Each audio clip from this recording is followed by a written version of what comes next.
Okay, good afternoon. Welcome to Finding and Selecting the Right Software for Your Business. I'm Hayden McCall, and I will be moderating today's session.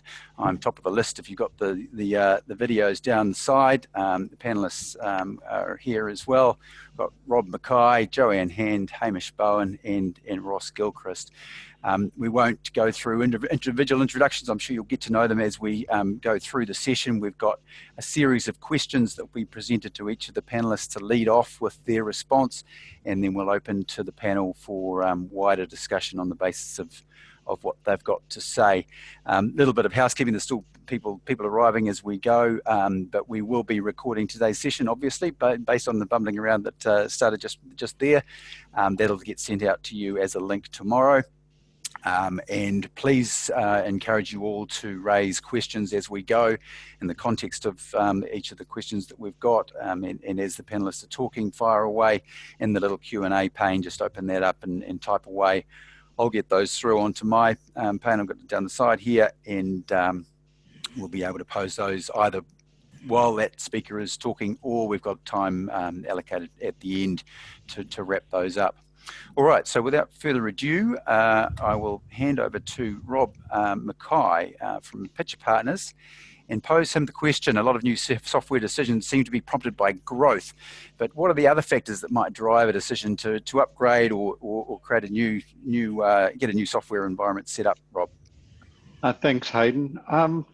Growth is certainly a major factor, but some of the other things that we see that's sort of that probably the growth drives and some of those other factors are the shortcomings around reporting.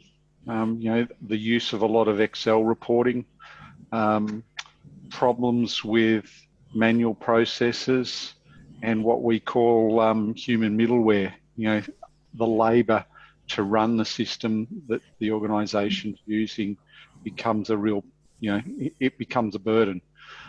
So they're all things that you will see, sort of what we'd call telltale signs in a business that it's probably outgrowing the solution they're currently using.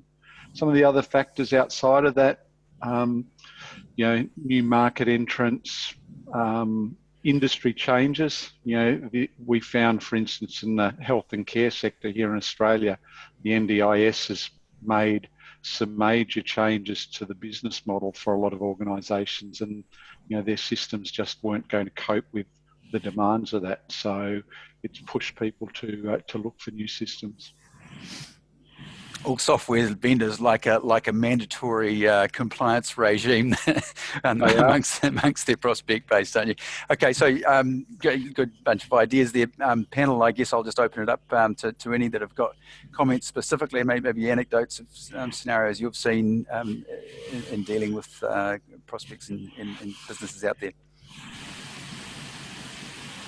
I think, Hayden, if I may, I would agree with Rob that by and large, we end up seeing people that are sort of swimming in spreadsheets because the systems really just can't cope with an end-to-end platform. So we come across a lot of growing businesses that simply just look up in spreadsheets to try and cope with that extra business process or extra load, and then as Rob mentions, it becomes a very intensive process. Any other comments, guys? I guess that dovetails reasonably nicely into the 3 KPIs. The next question, we're posing it to Hamish, so why don't we cut to that? I'm sure there'll be a theme here also. The 3 KPIs when you're starting to suffer and you're knowing that your software is inadequate in terms of the job you're asking it to do. Hamish, maybe to lead off with what your top 3 were. I think it's a big long list here. Yeah, that's right. I suppose I was thinking about it for when you put in the software, when it's inadequate. From a project support and perspective, you always sort of see, the problem logs and the time to resolution and availability of the things that kind of pop up from a support perspective straight away. But interesting, I was just thinking about on the business side, you kind of notice a couple of examples I can think of. There was one, it's an insurance broker. Their billing receivable cycle was pretty inadequate, and we just saw massive blowouts in drop in their revenue, debtor days blow out, cash flow dries up because they can't process it quick enough and get it out there fast enough. The other one was an import distribution company that kind of had inadequate inventory management software. And again, you just sort of notice the blowout in sort of turnover, stock hold, stock adjustments, everything else, because it's sort of inadequate in terms of the way it's proceeding and managing inventory. I probably could bring every KPI on the operational landscape if I thought about the processes that software support, but generally you do notice deterioration pretty quickly and it's not well supported by the systems. Yeah, and I guess it's going to be specific to industries and specific businesses, and certainly supply chain businesses. A whole bunch of kind of KPI rule books, I suppose, that that you would look at to say things are out of whack and something needs to be addressed. I guess one of the things that I thought might come out within this is changing business models, and that the whole digital transformation theme that we're seeing in a lot of businesses wanting to go more digital with their transactions. Is that something you guys are seeing in the marketplace as a driver, and looking to software solutions to provide that? Joe, have you got a comment there? I think more than one of the drivers I'm seeing more is when it comes to the hardware changes, and the businesses are taking that point as a reason to look at their internal software and how it's managing. So the talk of cloud is more predominant than the digital transformation. There's still a little clarification to come in on the digital transformation, I believe. But it's the IT change. Let's move to the cloud. Yeah, I'm seeing a little bit of it around process automation in some of the back office functions. Sort of this number of clients that have sort of talked about trying to automate as much as they can things like the accounts payable process, some of those matching tasks, that they're looking for technology to really streamline that, integrate back better into sort of their banking systems.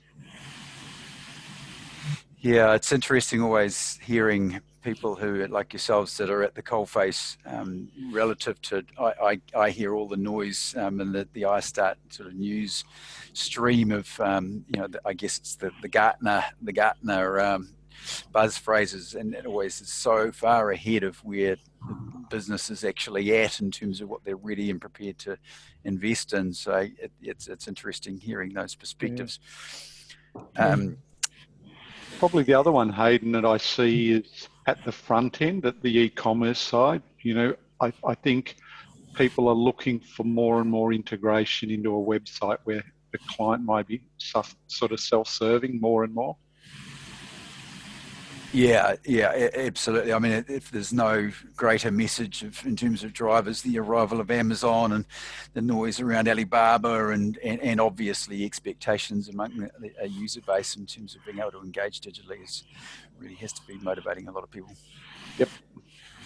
All right, let's move on. I know we're going to be crossing things fairly quickly here, but we've got quite a bit to cover and all good, interesting stuff to seed wider conversations. So moving on to getting into looking at the type of software that's going to solve the solutions, and pose this one to Ross, and looking at simplicity. Everyone's drives to simplicity. Simplicity is a fantastic thing to achieve in terms of rolling software out to a user community. They look at it, they love it, they like using it, and they accept it and embrace it. But that functionality might run out quite quickly, and it may not be deliver the competitive advantage that you might be looking for.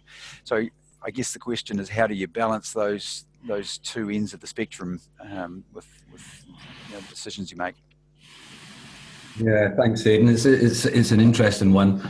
I mean, at a high level, I don't actually believe it's the case in terms of, I guess, modern ERP or business management platforms in terms of ease of use and depth of functionality. I think both can be achieved. I mean, obviously, there's a learning curve for the user moving into a more comprehensive platform and a bit more structure on business processes than, say, a base solution with the spreadsheets that we mentioned. But I think in our experience, once we really get the users into the system and get them understanding the capabilities, they pretty quickly realize how more efficiently they can work and don't have to use Excel so much, or multiple clicks to try and find something, or even having to email another team to find out information, sales to operations, vice versa, because we're in one platform, and we see that them quickly embracing the platforms.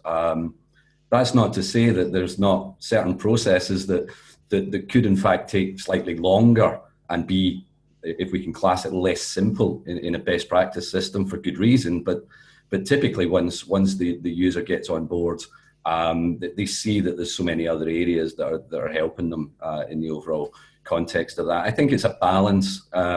And from our side, that's why it's really important to get users on board early in the process and getting them engaged, get that buy-in.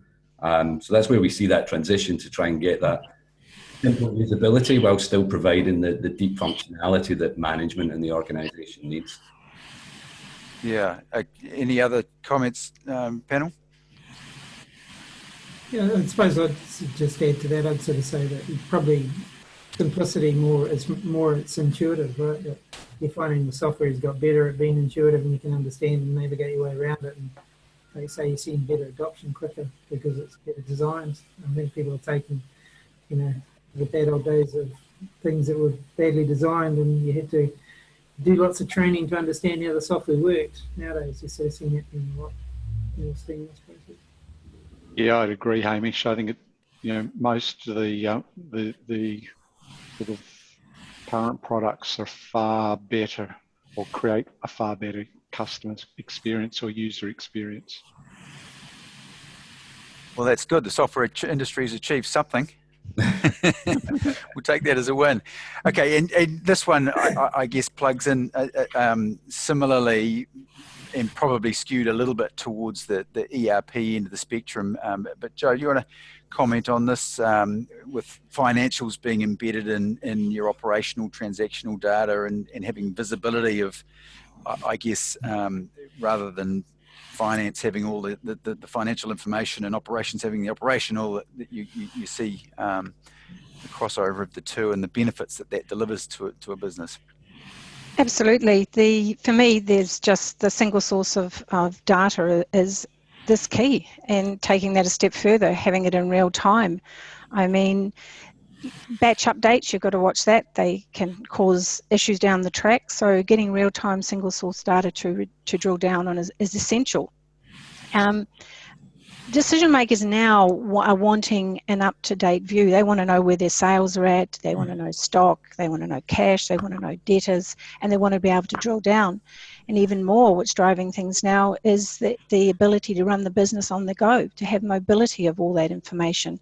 A dashboard is key to them across the screen now, not reports or drilling down through various screens. Give me the dashboard. And it gives businesses that take that move and move there to be on that single source in real time, it gives them an edge over on competition. They can make the decisions quicker. They can do away with the costly and risky integration scenarios, the endless reconciliations that have to be. They can put people into different roles, and to do away with the double entry, which is very time consuming and inefficient. And then we've got the risk of inaccuracies going through the system. It was put into this operational side, it wasn't carried through to the other side correctly. Now we've got to do a reconciliation. So that slows it all down for the business owner who wants to know where he stands at any one point in time. Okay, yeah, it's not something we've touched on, but you've just mentioned it there, and it probably is something that's relevant. And I guess we're talking here, do you decide to go big bang, full, multifaceted ERP solution that tends with come with a few zeros on the end of it, versus the nice little, software as a service, cloud-based solution that can jump on and be self-provisioned that afternoon. But then immediately you've got a different silo of data, and you've got this integration challenge. Where you might get a benefit of quick implementation, cheap solution, lovely user experience, but you've got an organisation that's a little bit now compartmentalised, and finding the balance way through that. Is this a scale thing? Is it simply smaller businesses look for the cloud solutions, larger businesses go for the ERP, or are we talking something different here with these more modern ERP solutions? I think that you touched on it when you said a quick benefit. Yes, they all sound very good, but unless you've drilled down on your business needs, and which I know we're going to cover a little bit later in some of our discussion, but unless you've drilled down on where you're going to, what your strategic focus is, what your needs are, it's a quick win. So subscribe to it tomorrow, go online, do it. But why waste the time doing that? Spend the time up front looking at what the real need is of your business. Hamish, any comment there?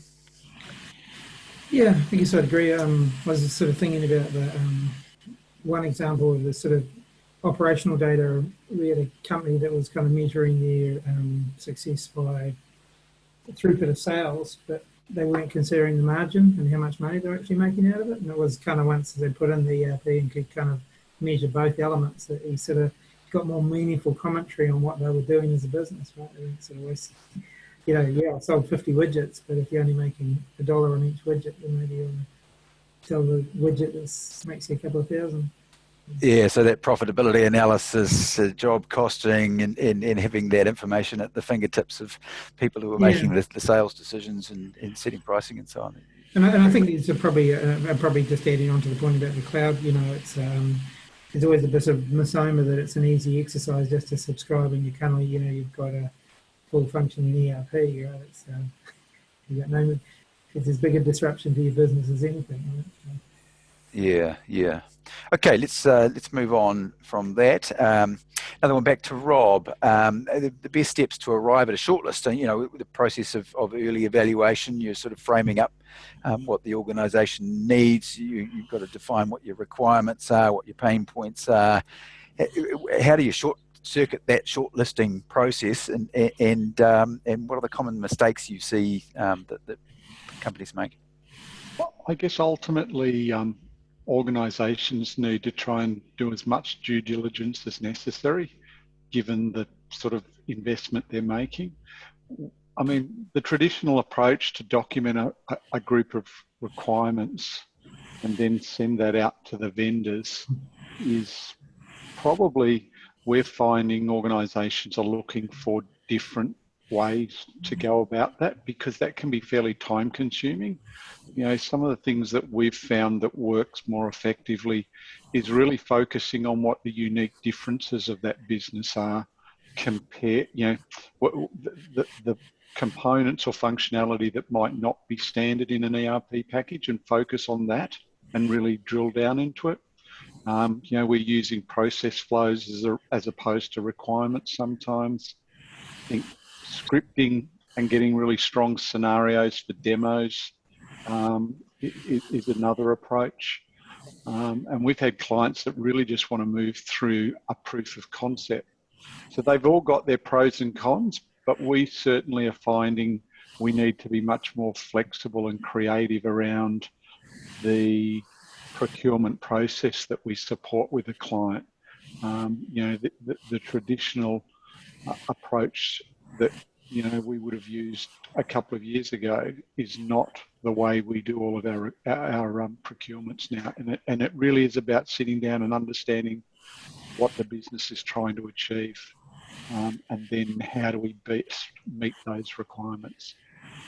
Certainly the mistakes though are, you know, where people sort of have that vendor or product bias, or it's all about the relationship they develop with the vendor. You know, they've got to still go through the appropriate due diligence, and it's just a matter of finding the right way for the client to do that. So when you mention the traditional approach that you'd take, I guess that's talking about, you know, putting together your RFP document, putting that out to the market, awaiting responses, and selecting the winner from the pack. Is that what you're saying? But now it's kind of like focus that really into the complexity, the high value requirements, the ones that are going to deliver the greatest benefits. Yeah, correct. Or even with some clients, what they're wanting to do is skip that detailed requirement stage and build up some scenarios that they present. You know, give a broad understanding to the vendor of what their business does, but then build up some scenarios and then ask the vendor to come in and do a proof of concept or demonstrate how they would deliver that functionality. Okay. Yeah. So agility with the whole thing, and I guess quick run to return. Yep. And in some ways, maybe, you know, when I reflect, the whole cloud model perhaps allows or enables some of that as well. You know, some of these solutions can be then configured for a scenario fairly quickly, and so that some of the vendors are quite receptive to that. Okay, I see a little bit of dialogue going along with questions, and it's relevant here, just with integrated financials and operations. Right, data back to the last question, just from Andrew, thank you. Just where it resides in terms of the responsibility of the quality of data, I guess, and governance for what's going on in terms of the use of the system. Where does that reside? Hamish, you've come in with that it sits with the business unit. Maybe just expand on that. Yeah, I just sort of think they're the ones owning and managing the business, so they're better to own the numbers that come out of it as well. That was perspective. You know, accountant may not agree with it. Maybe the owners are the ones. Yeah, it's funny. The accountants tend to, I guess, have a wider remit, but I agree with you. I think absolutely that business units and the hands-on people are the ones that are doing the task at the coalface. So they're the ones that need to change their practices. So ultimately, they should have ownership and measurement of how well they're doing that. Sometimes that's a maturity thing in some of these businesses or the business units around understanding some of those key principles of what ERP is all about, that your operational transactions generate the financial transaction ultimately, and understanding that connection. Okay, let's press on. Next one on the list is talking about team structure and establishing a team to do all of these good things of setting the project off in the right direction. Jo, do you want to talk to that a little bit? Yes, thanks, Hayden. For me, the owner has to take the lead. The owners, it might be a board, it might be just not one owner. They've got to present their strategic view to their business and then explain that across so that they can get a buy-in from the business to take then that view and the budget that they have for it out to market. The next key, of course, is the key business process owners. It's not just a finance or IT. I thought we got past the days of it just being finance or IT, but no, this still comes up quite regularly that just one finance person is dealing with an implementation, or the IT manager is. It is more than that, and it needs to get the key business process owners together. Someone's then got to come in and combine that, the owner's strategic view and the project sponsor that he is or she is, and glue the team together. Now that doesn't always happen internally because people are busy and their time has got to be allowed. So sometimes it needs an external party to be brought into a system to go through that. Or maybe it's brought in the form of backfilling the key players so that they can concentrate, because it's not write down what I want, hand it over and give me a new system. They've got to treat it as a full-time role going forward so they end up with what they're looking for. So you have with the delivery from the partners who are delivering the implementation, they've got full-time people on it. They need the same time commitment from the customers. So if you like, that's my high-level view of what the best team structure needs to be. Ross, you've probably got a perspective on this as well, with the engagements that you look at and how you sort of come into companies and looking at how well they've set themselves up to be speaking with a vendor. What's your perspective? I think by and large, I would be following what Joanne was really saying there in terms of structural approach, and pretty much you have to have the driver from the front, if you like, in terms of or key stakeholders in the business that are going to drive that. So yeah, pretty much what Joanne was advising upon there. Yeah, it's a recurring theme, isn't it? With all of this is get senior people involved and dedicated resources that know the business well and are assigned the task of managing it. I see. It's just one last thing here, and I was going to say, typically over the years, IT might have driven such approaches, and really, you can argue that, but that would be, in my opinion, wrong. And it's really that the major stakeholders that drive such business systems, rather than it being an IT function, particularly when we move away from your typical on-premise cloud, etc. It should be more about business functionality rather than an IT function. Apparently, the millennials are going to save us from this mire. So, being technically literate and digital natives, there'll be no problem like that in the future, Ross. Okay, good stuff. Let's press on. Hamish, and this is a challenge when you're sitting there trying to envision what the future of your business might be, but you don't know the capabilities of the product and what it can do, and should you be taking a product understanding into that business process mapping exercise? What's your view? I guess I've always taken it as a perspective. You shouldn't be coming down a compromising what you want to achieve just because the product doesn't do it. You always go in with a perspective of how would we best like it to be. I mean, it's your chance. Like I say, it's like I give the bad analogy, say it's Christmas, and you can make your wish list, and you make your compromises when you come to the solution design, right? This is when you kind of say, well, okay, if we choose a solution, these are the things it won't do. I think, and as Rob mentioned earlier, we're seeing more and more people they're documenting how they want their processes to be, with a bit of an oversight and a bit of a use case data to demonstrate in the products, and they're going to see, they'll see the compromises the products can do and the things that it can't do. But it's a very good exercise to go through how we would like the process to work. I don't think you really want to compromise just because we know ABC system doesn't do it that way. So it's valid exercise, keep the product out of it, but obviously be in a mind of being prepared to change as you go through the process and see opportunities, or maybe the wish list from Santa is or Santa's not going to deliver this year, maybe next year, kind of thinking. I guess just to add to Hamish's comments, what we find, without getting too technical, it's the level of detail you get to in those 2B processes is key. If you stay at the right sort of those higher functional levels, then the product capability might drive the how you deliver those functions, but you still are clear on what those functions are that you need to fulfill.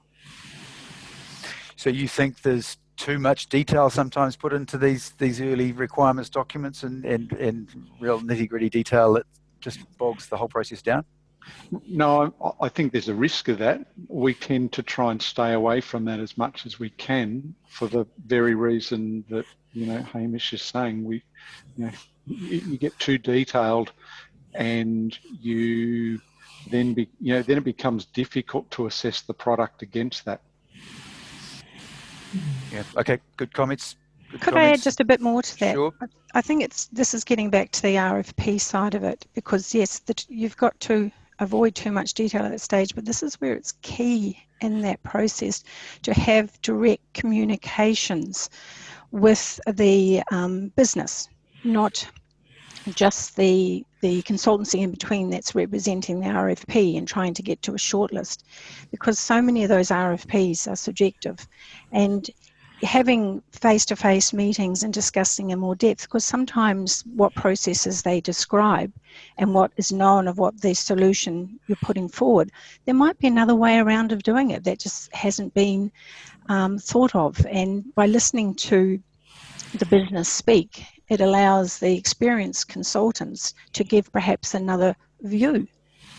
So just bringing that into the RFP process, we don't get that opportunity in a lot of cases to get to meet the customers and have discussions. We answer a checklist, and sometimes that checklist is horrendous and so subjective. It's very difficult.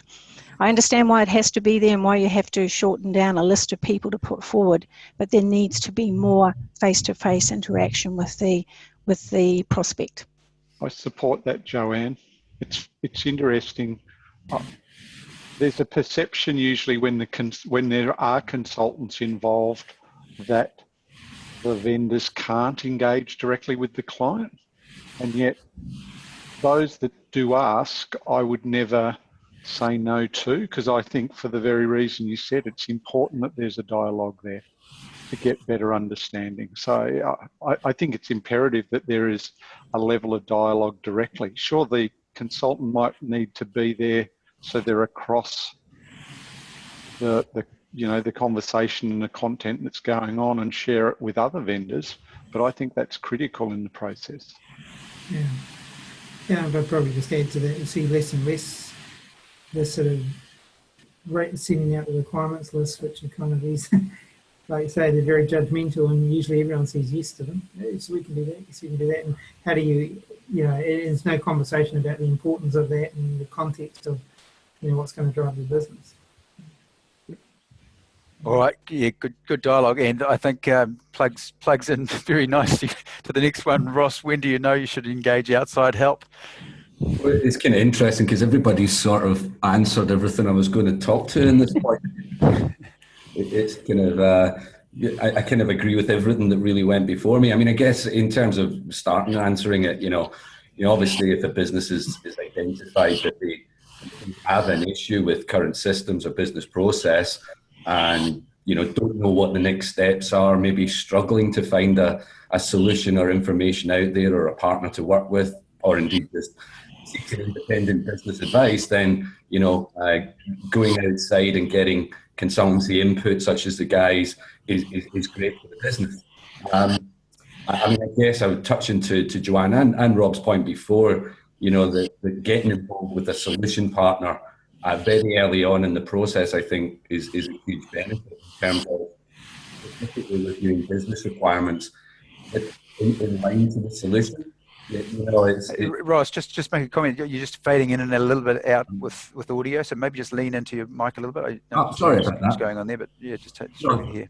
Sorry about that. I'm really nice and close now. But I guess I was just touching on the point that trying to get, obviously, that process on the go externally can drive a lot of benefits, where it can sometimes hinder the process. And I think Rob's touched on it, and Joanne is that more typical RFP, and that can actually not provide the end result, whereas a view would be to try and get one or two or however many, a small number, I think, of solution providers involved early in the process, and more specific to talk about specific business process. And Rob mentioned that, we can all tick boxes that we do GL, but most of the leading respected platforms out there are going to do GL, AR, AP, all that kind of stuff, but it's the specifics. And it can really be the very small differences in business process. Even look and feel or ease of use, which we touched on before, that can sometimes be a determining factor. So getting actually in front of the solution early on and making comparisons, I think, is better than that typical fill out this documentation, which can be subjective, as Joanne mentioned. I think lastly, just on that point in terms of outside versus I guess such as ourselves, is relationship and cultural fit, etc., with who you end up engaging with, I think is equally important, if not as important, or more important in terms of the long-term decision and partnership. You're going to be asked to revolutionize your whole business, and therefore you need to have a good fit with whoever you want to work with, and therefore an early engagement in that process, I think, really drives results. Lots of lessons, I think, there for the audience. If you're not listening, you should be, in terms of how you set up your initial engagement, be that with your internal teams or external. Please keep the questions going. We'll intersperse them as we go, and keen to have a bit of a cue there at the end. So if ideas are being percolated in your mind, please put them to print and open up the questions pane and get them into me. Okay. So next step, and we've touched on this a little bit in terms of framing up the project team and evaluation teams in early stage. But Rob, your perspective on the importance of getting your senior guys and girls on the program earlier rather than later. Yeah, I certainly think senior staff within the program are critical.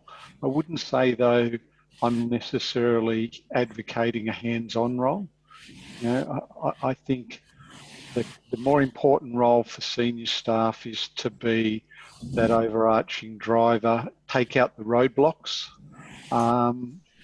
within the business to ensure the right people can get involved in the actual project team. To me, that's critical, that sponsorship at the senior level. But equally important or more important is to choose then the right project team within the organisation. Client of mine, I'll steal a quote or a description they use. They talk about, you know, how critical it is to have ERP IQ in the project team. Those people that understand how ERP works and those interdependencies we were talking about earlier. You know, I think that capability in your project team is critical. Okay, just distracted slightly with a good question, but maybe we'll come back to that a little bit later on. Okay, so still governance, but I mean, I think from to me, senior staff, it's about governance and removing the obstacles or roadblocks. But the important thing is to choose the right people in your business. And we've touched on it in a number of different ways, you know, getting the right blend of people out of different operational roles, not just having finance drive it, not having just IT drive a project like this. It needs to be across the business. You know, I've always said the people you pick from the business should be your best people and you backfill them, not because often people see this as a distraction from the good people getting on with their work, so they'll put their B or C team on it. And the reality is you should have your A team on it. Yeah, another recurring theme, that one, isn't it? It's a tough decision for a business to make, and probably most businesses would underestimate the real disruption that they need to go through to make these projects a success.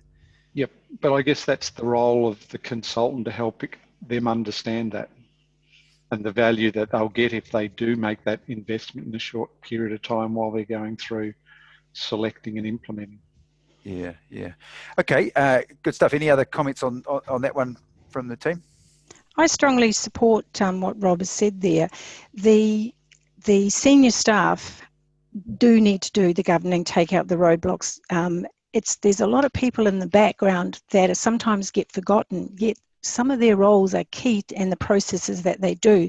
So this then brings it down to identifying the process mapping and that's going on in the business. That's key. They mustn't be forgotten. There needs to be a look across the whole business and identify those process flows and who's contributing to them. And then the senior people can make decisions around whether those processes should change, or some of them have come in late in the part and late into the business and don't even know maybe some of them are in existence. So you've actually got to turn your business upside down a little bit and have a good look around. Yep. It's interesting. I was going to say that maybe we should have reversed the question and how important, maybe not junior, but your real coalface operational people who probably think, you know, this whole IT project's a bit of hoopla and a load of BS, but actually they don't realise how much value they can bring into those roles. Yep. Okay. We've probably already covered this, to be fair, but just talking about what stage vendors should be engaged and involved in the discussion. You know, there's always a bit of chicken and egg here, but Joe, you lead off with any points I would agree. I think I've already blurted out in the early stages, but let me look at it a slightly different way of doing it. Is the engagement as early as possible, but it doesn't stop a business doing their own due diligence first. let them get in there, let them research the software that is around themselves, let them look at the R&D investment that's been put in by the vendor, look how long the implementation solution partner has been delivering. Are they a gold partner? Are they certified? Are they financially stable? Who are their customers? All of that can be done and looked at to reduce the RFP impact that's going out initially to a smaller document, to a smaller list of people. And then, of course, once that RFP, as I've expressed before, get the face-to-face happening at that stage. And I support that Rob's approach to that now. It is absolutely key. You've got a long-term relationship, which Ross touched on.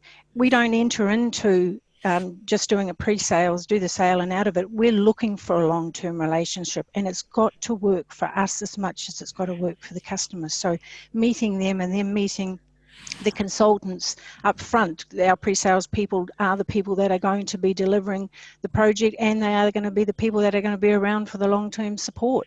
So that contact is critical. Okay, maybe now, Tim, your question from the audience, and this is when I guess you get exposed to the pricing and some indicative kind of idea of what this whole thing's going to cost you, and you're faced with the prospect of one solution being 3 to 4 times more expensive than the next. How do you go about evaluating whether it's worth paying that amount more? You know, maybe they've got a much more of a future focus. Maybe they've got a much more mature solution. You know, is there an exercise that you go through specifically to weigh that up, or is it just a gut feel you come out the end of it with? I'm happy to jump in on that one. Yep. Firstly, one of the steps that we try and enforce, and most of the time we're able to with the client, is that when we get responses back, RFP responses, we don't share price with the client while they're going through the evaluation. So they are purely assessing functionality without seeing price. And that helps, because then you can have a more objective conversation about price when they realise the product that, you know, all of them loved is twice the price. And you can have a conversation around why. The other point I'd make about 3 to 4 times as expensive, that's where the business case becomes so critical, and what business benefit you're trying to drive and where the value is. Yeah, okay. I'd probably add to that and just sort of say you often see people going in with the cost equation for the project, but the reality is, you know, where's the benefits coming? What are we getting out of this investment? Which all drives back to your business case. So if you want to be presenting the full picture, so you're going to get benefit out of this investment. Correct. Okay. All right. Good. Thanks, Tim. We will press on. We're getting through the time, so doing well, guys. Hamish, another point that comes up regularly is the importance of the local support, either directly from the vendor or the strength of the implementation partner.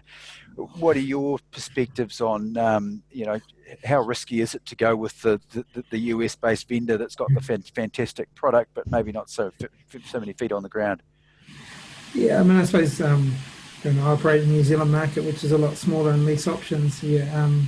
People are a lot more comfortable with someone they can go up the road to and talk to. The reality of that role, you find it's really critical having sort of interactions and communications fairly on in the implementation and the design.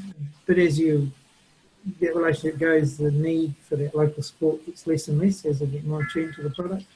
I suppose it's definitely an advantage, but I don't think it's a necessity. There are ways of working around it.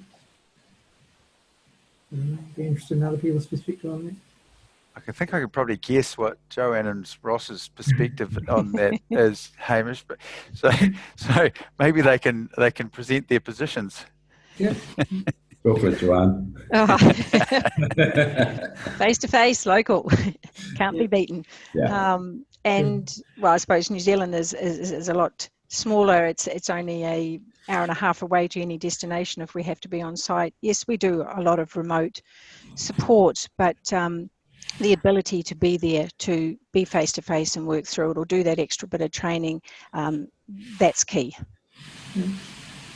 Yeah, I'm finding though a lot of those international cloud-based vendors have realised that and are starting to develop business partner models and having people local on the ground anyway. You know, I think it's important, and I think the vendors that are, you know, the bigger, more successful vendors are doing that through a business partner model. But they haven't got that relationship with the end user, the customer. They haven't got that. It could be one person one week and another person the next week. They haven't got that person that they establish a relationship with, that they can go back time after time and work through an issue that may start in one area, lead to another, and then there's no proactivity going on to help them ongoing development of their business and improvements that can be made. It's just purely reactive on, I've got a support issue, it doesn't work, help me. That's why I'm supporting what you're saying, Joanne, that I think that most of those vendors, the bigger vendors, have put local business partners in place to fill that function. But still reactive to fill that as reactive to just a support problem, or a proactive approach to meet with them and discuss their needs going forward? Well, that'll depend on whether they, typically yes, because they've been involved in implementation as well. Okay. Yep. Okay, yeah, look, there's a lot of issues that come into play, and it's a real balance. I think striking this one is do you limit yourself with a lack of local support when you've got a fantastic solution, particularly when you get into these industry vertical solutions? It starts to get expensive. You fly people around and you spend put the investment in to form the relationship, but then managing remotely this day and age with a whole bunch of tools that come into play that make that a lot easier than it used to be anyway. Yep. Okay, and maybe this is the $1 million question. We've got 13 questions, but when I go to the next slide, you'll see it's missing. So there's a mystery question that's going to come in at the end that is going to answer all of your questions, and it'll be related to this one. Ross, how and when should you set a budget? Well, thanks, Hayden, for that question. I mean, we've kind of touched on some elements in some previous conversations there. I mean, obviously you need to have a high level thought of investment levels, but really, can you really get to that budgeting level until you've got that detailed set of business requirements, or potentially engaged with, a consultant or a solution provider to really get to the level of detail to be able to provide, budgeting estimates around software transition, implementation services. I guess that's typically what, Rob, Hamish and his team, or Joanne and our team would do in terms of, workshopping to try and provide that level of feedback. I mean, I guess that budget figure is subjective. A lot of the time we find that it's the nice to haves that are ending up that end up blowing out a cost. So you really got to just work through with what is a real key business process versus what's nice to have, or even into a budget from a phased approach. We chatted on it earlier about that quick win platform versus long-term view of rolling out more advanced function or functionality over a period of time. So a phased approach can really help with that overall, I guess, context of initial budget versus investment. Even through implementation, extend that through learning more about the product, and as long as there is control around it, potentially investing more than you realised up front. So it's very difficult, but I think Hamish touched on it. Cost benefit and return on investments are key drivers. Budget, having a figure is important, but it's more about what am I investing and what benefit I'm getting, and that's really what we try and bring to the table in our pre-sales model to try and show a level of budget cost and what would the benefit be back in terms of moving forward with that investment. Okay, wider panel. Rob, you've probably got a perspective on this one. Yeah, it's always a difficult one. It's usually one of my first questions, though, when I go into a prospective client looking to, get us involved, to see what sort of expectation they have of how much they're going to be spending. It's often difficult if they're not a client of our firm that we know well to be able to help them set a budget. You've got to get down into a fair amount of detail to understand some of the complexities of the business and the functionality then they may be looking at with the various products that you're going to consider. So, but I would suggest we certainly want to talk about budget as early as possible and start to set an expectation that these exercises are not, typically they're under budgeted, not over budgeted. And so try and set that expectation that it'll be more than you probably expect. And then use the procurement process to really develop a realistic view of the costs. And I know that's hard if you're the business partner on the other side, because you're trying to win the deal, and so you're trying to be as competitive as you can. So yeah, it is a balancing act in my mind. Hamish, you got a perspective on that? Yeah, I'd say they're always under budgeted, and there's always factors of uncertainty that, always ironic. You go into, and just with an organisation this morning actually, they're talking about, we're going to be over budget, and it's sort of like, well, how much information did you have when you said it? How informed were you? It didn't come down on a tablet from Moses, so it's it was your best guess at the time on the information. The other thing you always see undercooked in budgets is change management. They actually get the product embedded and adopted and sort of driving some of the benefits away out of it. So, I guess to answer the question, when should you set the budget? Yeah, set it early on, but have maturity to say it's indicative and these are the assumptions I've made behind it. Yeah. It is a very hard piece of information to get your hands on to understand what people have spent. We do a whole bunch of case studies, and very seldom is that number revealed in terms of what the total business cost was. You might be able to get to a software cost, but what proportion is the software cost of the total implementation? It's usually the smallest cost. Well, that's exactly it. And in big complex environments, it gets smaller and smaller, right? Yep. So yeah, it is a tricky one.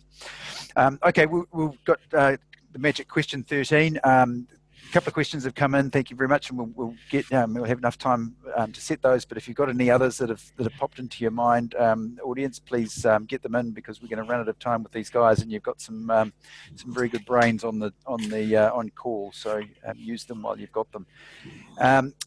Sorry, I won't go to that.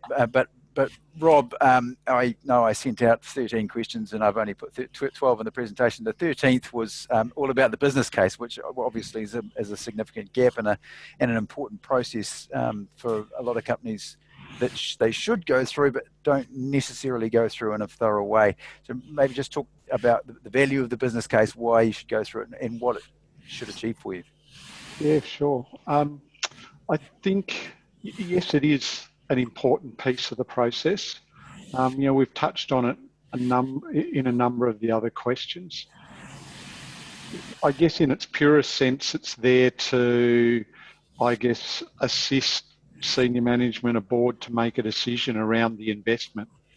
But as I think we said earlier, I think it's not only about the costs, it's about the benefits, and ensuring that you understand where the opportunity of savings or increase of revenue are going to be across the business, that you can offset against that. So I think it's a powerful document to get people in the business really thinking about why they're embarking on ERP and what the real benefits to their business will be.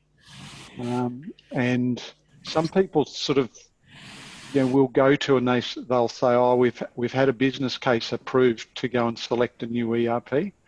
My view is they've set a budget but they can't have done a business case until they know the solution that they're choosing and they understand the benefits that that solution will realise. So I'd sort of suggest that the business case comes at the end of the procurement process, not at the front. Which is absolutely not what people do, is it? Correct. Often they'll say to me, "Oh, we've had a business case approved." What I think they've had is the budget approved. Yeah. Comments, wider team? Yeah, I suppose that it's sort of say often you can see public sector two-stage runs. They do an indicative and then the real and the second stage. And the second stage would be, as Rob suggests, is you only really know once you've gone through the procurement, you understand what you're actually going to do. You can indicative is this is kind of high level what the problem we want to solve, and this is the money we'll throw it at for now. We think we're going to put it at. Yep. Yeah, look, I think from and probably limited experience into sort of doing full comprehensive business cases, but it's not necessarily the document that you're producing, which a lot of people look at the document and say, this is what I produced, hand it over and expect someone to ingest it. It's actually, the value is in the production of the document, the thinking that you do while you produce that document. So the person that's produced it has to be integral to the you know, they've thought about a lot of the things that are of value, and they're looking to get value out of the project. They're taking that into the project and drawing on it all the way through. I guess similar with the requirements documents, about consistency of key people that you've got involved, having them drive the project right through the completion.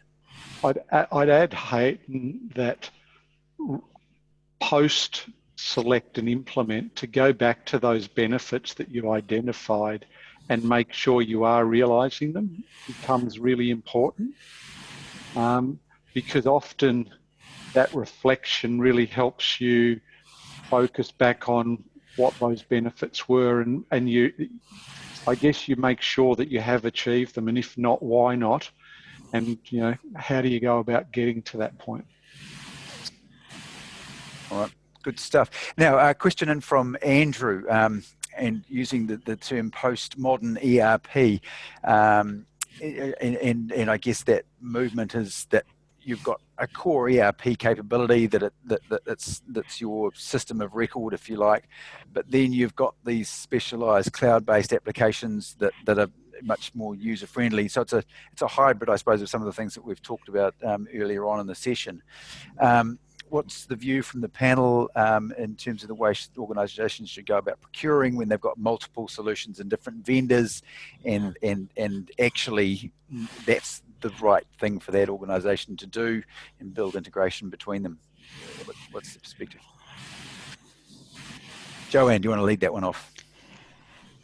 Postmodern ERP. Okay, yes, there's more and more we're seeing of hybrids, and the integration is a challenging area, but there are tools that will manage that, and it has to be some good business processes need to be put in place and how they want to analyze it.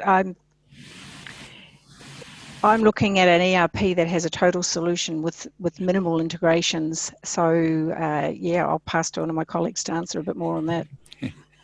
I think Joanne is touching on that because we're in the same boat. Yeah. Because you are trying to provide this one-stop business management platform or ERP. But there is, there is still potential point systems in terms of the cloud environment that maybe do. They are so specialised.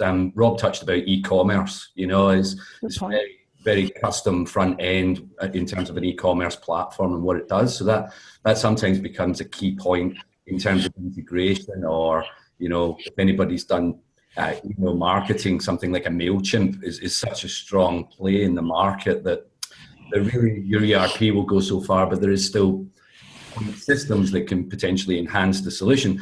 I guess it really comes back to the driver around what you're trying to achieve, and does the core platform do it to a level without having to invest, not so much from just the other solution, but the potential integration layer that might sit behind it as well. So there is point systems out there, I think, that will always exist as potential into even an ERP, but you really have to work out what's the cost benefit, I guess, of deploying that. I'd go so far as saying that we are seeing more and more multi sort of system procurements where you might have a core ERP, but there are other components that are needed to meet the business need. So I think it's just the nature of the maturity of the market. It does make it a bit more complex to procure, but more and more, especially say around services businesses where I don't think the ERP market is as mature.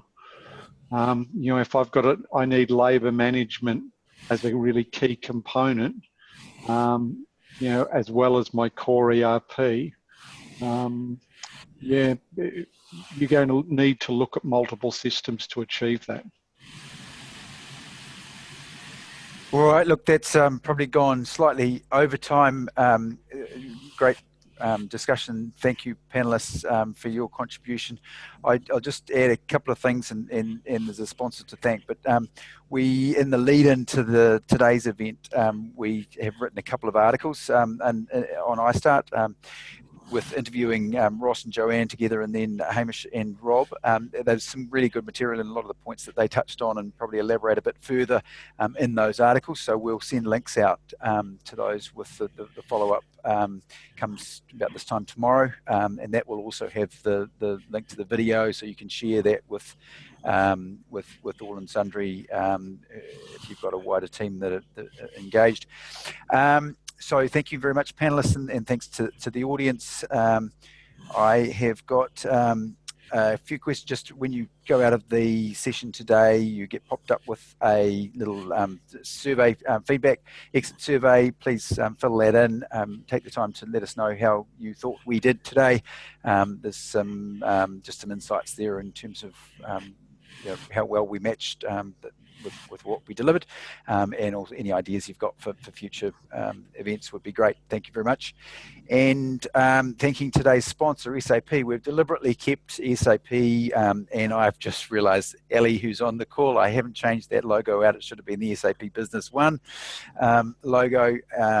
But SAP have generously supported this event. They're obviously keen to see a close match between businesses who are looking for software being matched with the right software providers. So have supported us in bringing that to you today. And we didn't want to skew any perceptions of this being an SAP session, which it most definitely wasn't. So thanks to them. Contact details on the screen. Now, Joanne and Ross represent SAP Business One as local partners in Melbourne and in Auckland. They'll be in touch with you to just say hi, but also an opportunity for you to ask them any questions or follow up with anything they've brought up today with your specific needs. And I know there's a few that registered that do have specific needs, so we'll come back directly on those. So yeah, thanks again, panelists, for your time and contribution. It's been great dealing with you and the preparation, and also with your delivery today. So well done, and thanks very much. I think there's a lot of value there to the audience, and an interesting session for me too. So without further ado, I'll bring that to a close. Thanks, everyone. Thanks, Thank you.